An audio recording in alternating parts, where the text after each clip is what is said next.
We now have with us John Schuchard, who's going to. Pardon? Okay, fine. John says he will wait, and we'll instead have our next speaker of the evening, Sidney Lens, who is substituting for the person in your program because just a switch of nights.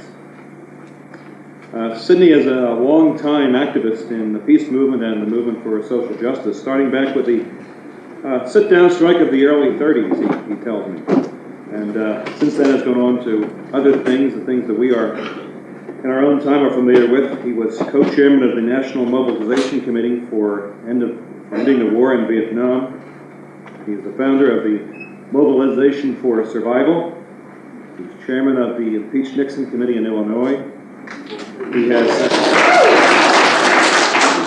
and probably many of us are familiar, or at least some of us are familiar with his books, where he writes rather prolifically also, being the author of 18 books, probably the most prominent of which is The Day Before Doomsday.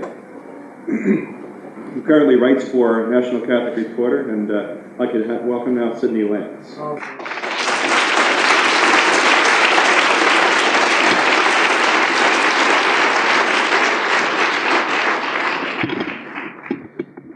These are awfully hard acts to follow, music and the baptisms and the biblical reflections. So I'm going to do something different. I'm going to talk about the nuclear arms race. I was sitting in court for part of the day, listening to a judge in a court of law, trying to figure out some formula by which you can subvert the law, by which you can use the law to subvert justice. The issue in the Plowshare 8 case is not whether a group of people used hammers and blood against vicious instruments for the incineration of hundreds of thousands of people. The issue is whether that was justified and whether they are criminals or the government are criminals. Now, it seems to me to be a very simple thing to figure out, but the judge is trying to interpret the law in a narrow way. Did they in fact use hammers so that he can avoid the real issue, whether our government and any government has a right to build the instruments of war that can kill billions of people? World War II, World War I, 9.8 million people died in the war to end all wars. And in the second war to end all wars, 52 million people died. The United States alone today has in its arsenal 31,000 nuclear warheads, 635,000 times more powerful than the bomb that fell at Hiroshima and killed 142,000 people.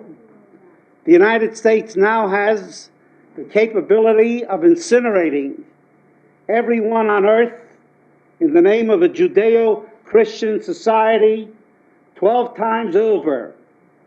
So in the name of progress, we've gone from the murder of 9.8 million to 52 million to the capability now of killing 48 billion people, but that is what this judge in this court does not want to hear, and what the Plowshare 8 and all the rest of us determined will be heard from every treetop, every spire, every stoop in this country until those weapons are destroyed and humanity can live outside the specter of nuclear incineration.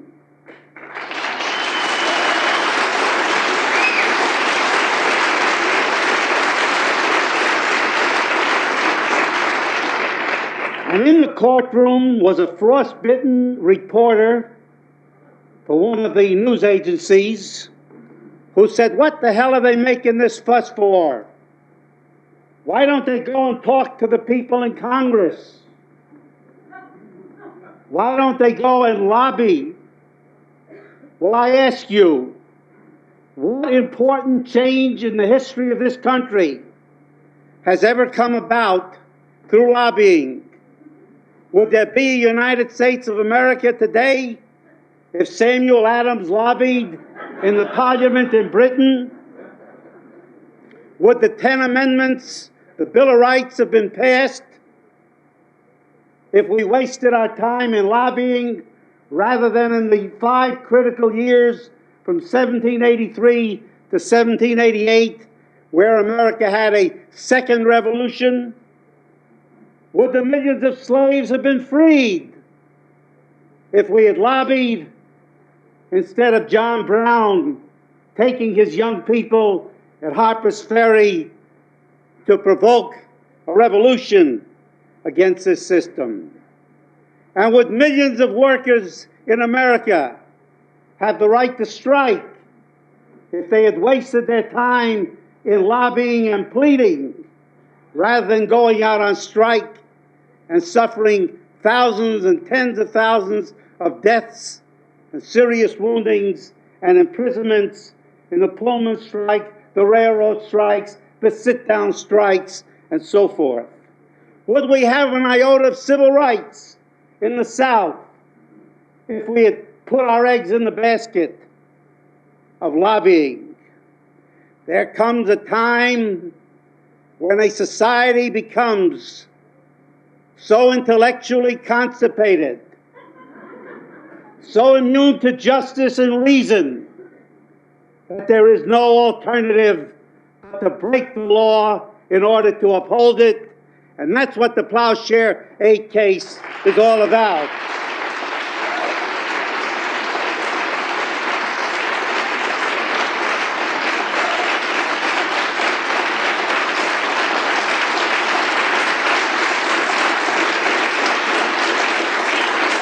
We must break the law in order to uphold it, because every president from Harry Truman on has been a liar. Every one of them has promised to reduce nuclear weaponry, and every one of them has continued to increase the amount of nuclear weaponry. I don't know whether they do it maliciously, but I do know that they do. And the best example is that shining light, John F. Kennedy. Mr. Kennedy wrote a book before he became president. He was certainly the most intelligent of all the presidents we've had since World War II. He read books, which is a rarity in the White House. And he wrote books. And in one of the books he said, there must not be a nuclear war because that is the end of all of humanity. And he wrote that we must not tolerate either a total war or a limited war, because a limited war will become a total war. And when he became president, he said, mankind must put an end to nuclear weapons, or nuclear weapons will put an end to mankind. Beautiful poetry. And yet this man who spoke and wrote those words immediately upon becoming president added $6 billion to the military budget, increased the number of missiles, ordered the building of nuclear submarines, and was involved himself in 3 nuclear confrontations in less than 1,000 days. Look at how terrible these situations are, how they build themselves up automatically. Laos, who ever heard of Laos? But yet the Pathet Lao was in a war with a neutralist force and a right-wing force, and they were winning. And Kennedy said, you got to stop fighting and join a government that we designate, or we're going to send our troops to Thailand. We will invade Laos from Thailand. If you fight back, we will use nuclear weapons. One of the 15 instances since World War II when we came close to using nuclear weapons. And then in the Berlin crisis, Khrushchev says he's going to make peace with East Germany. The United States is worried that it will not have access to Berlin. The National Security Council works out a plan. The first step, we will overrun the Autobahn to Berlin. And the next step, we will start using nuclear weapons against the Russians and the East Germans. How close to their minds, how easy it is to conceive once you have these Mark 12As and these other horrible weapons. How easy it is to move from nothing, Laos, nobody ever heard of before, move into thinking about using nuclear weapons. And then finally, the October missile crisis, 1962. We confronted the Russians because they had put missiles in Cuba. They did to us what we did to the Russians from Turkey. But we can't do what they did because we're the good guys and they're the bad guys. We operate on a simple theory. Your kid is stupid. Mine is a slow learner. Your kid is crazy. Mine has emotional problems. When we do it, it's okay. When they do it, it's horrible. And so after in the October missile crisis, we came within 1 inch of nuclear war. After it was over, Kennedy said that everything we had worked for 300 years would have been destroyed in 18 hours. Even the fruits of victory, he said, would have been ashes in our mouths, and yet he could contemplate it because he has no concept of justice and decency and morality and humanity. We have lost touch with reality and justice because we've become mesmerized by this horrible weapon, the atom bomb and the hydrogen bomb. And so we continue. We continue until some group of Plowshare 8 brings us up to our senses. And suddenly we begin to realize that 4 things are happening which lead us, as sure as we're sitting here, to absolute doom. First of all, we are building constituencies to propel the arms race. It has become impersonal. A Pentagon, $248 billion of wealth, a labor leadership that wants nothing more than jobs, 22,000 contractors, 100,000 subcontractors pleading for another war order, every mayor of every cockeyed town and every congressperson asking for another war order. All of this enormous momentum fed by all kinds of intellectuals who sold their soul for a rotten dollar at the Rand Institute, at the Hoover Library, and all of these other institutions for unlearning. It keeps going on, and nothing can stop it. Secondly, while we are building this stockpile, we have come close to nuclear war on at least 15 occasions, 5 times by accident. The Pentagon looks at the NORAD radar system in Canada. Hundreds of Russian planes are headed to the United States, and they will be over Washington in a couple of hours. American planes take off. This is not fiction, my friends. This happened. With nuclear bombs in their bays, headed for Moscow. The administrative assistant to the Secretary of State picks up the phone to telephone his wife to get out of Washington. The secretary says, if you don't put it down, we'll arrest you right there. And then after an hour, they look at the radar again, The Russian planes have gone. What they thought were Russian planes, they conclude, was a flock of geese. We were close to being incinerated because of a flock of geese. We've had 5 occasions that we know of that kind. We've had 7 occasions when we came close to a limited nuclear war. 1963, Eisenhower tells us, he told the Chinese and the North Koreans, we'll use nuclear bombs if you don't quit. 1964, we offered the French 3 nuclear bombs in the crisis over the Dien Phu. Then the crisis in Laos, the crisis in Berlin, the crisis in Vietnam.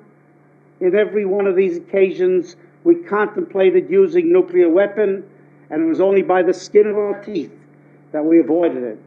And in the most bizarre instance of all, in 1969, you remember Nixon ran on a program that he was going to end the war in Vietnam, but it was a secret plan.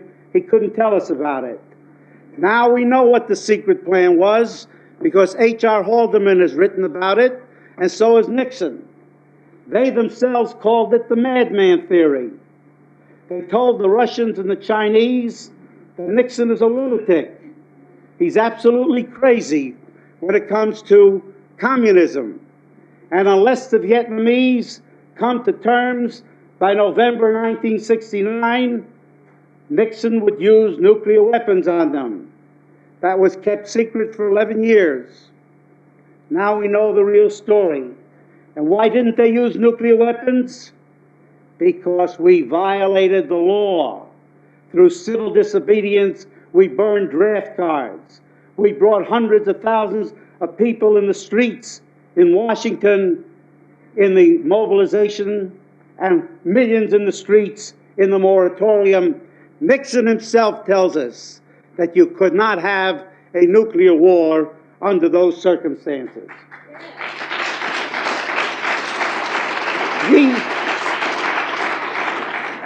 There have been 3 other occasions when we came close. The October Missile Crisis, the Yom Kippur War, when the Russians loaded nuclear planes with nuclear weapons for Alexandria, and we learned only last year in January that in 1946, Truman had given the Russians a 48-hour ultimatum to get out of Azerbaijan or to have a nuclear attack. So when somebody says there's no danger of a nuclear war, those are the people who told us there's no danger in 3 Mile Island. And those are the people who tell us constantly there's no danger. Brothers and sisters, there is a danger. It's a horrible danger. It's an immediate danger. It can happen at any moment unless we stop it.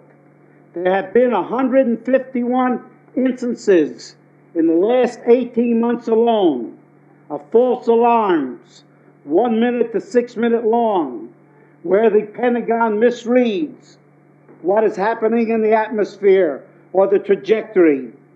And we come very close, always, to a nuclear war. The government says there's nothing to worry about, but that's what the government always tells us.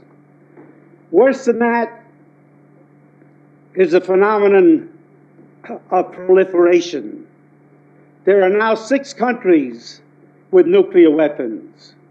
By 1985, 40 countries will have the plutonium and the know-how to make nuclear weapons.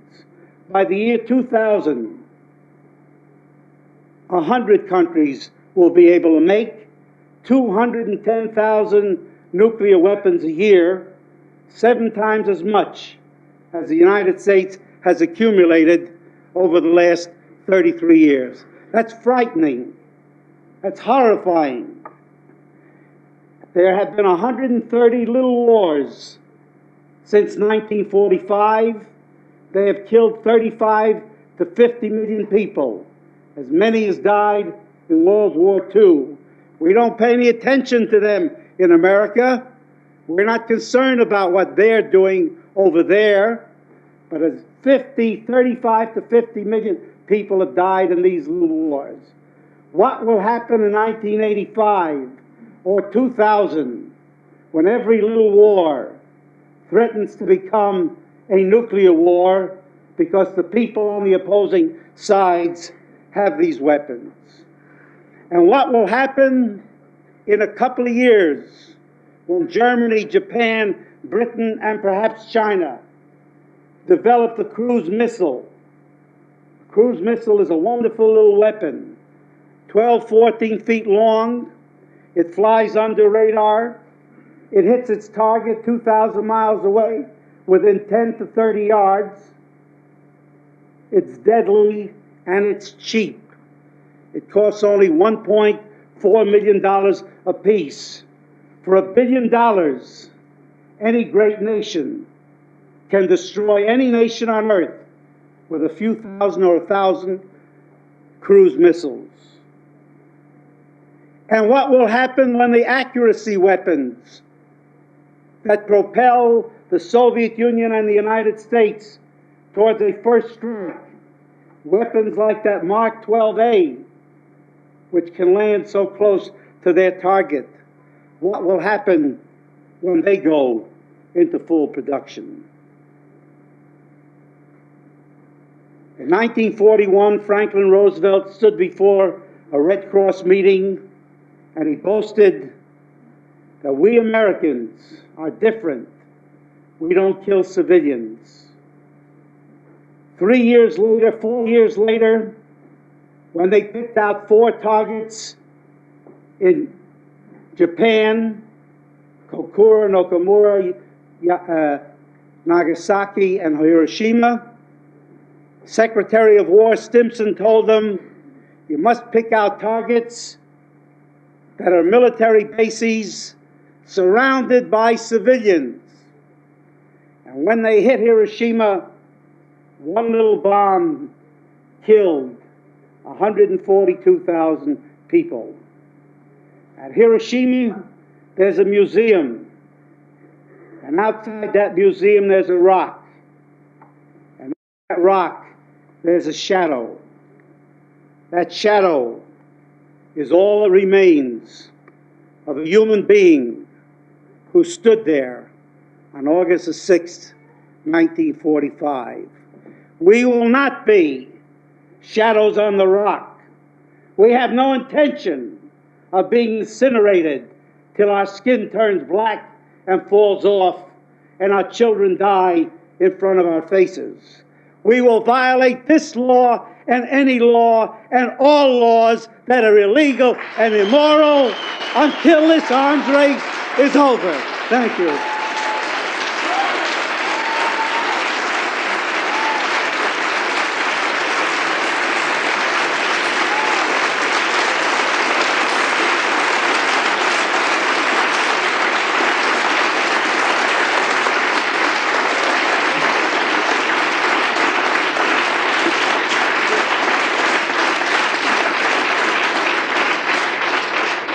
Thanks very much, Sidney Lens.